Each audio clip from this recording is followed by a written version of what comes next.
မော်ကအဲ့ဖော်ကီလင်ကိုတိတ်ကျော်ကြိုက်တာအမြောက်ကင်းကနေပြီးအော်ကာကိုကြည့်ရတဲ့ feeling ကဘောက်ကနေမှမတော်က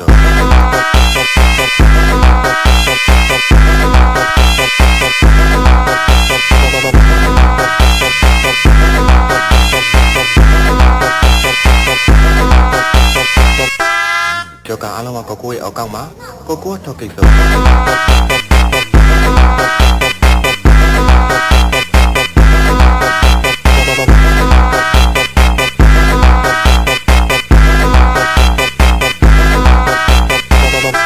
Esse é o DJ ETF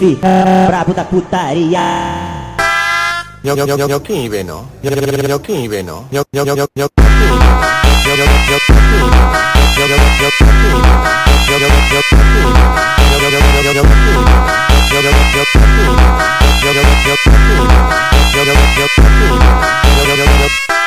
မော်ကအဲ့ဖော်ကီလင်ကိုတိတ်ကျော်ကြိုက်တာအမြောက်ကင်းကနေပြီးအော်ကာကိုကြည့်ရတဲ့ feeling ကဘောက်ကနေမှမတော်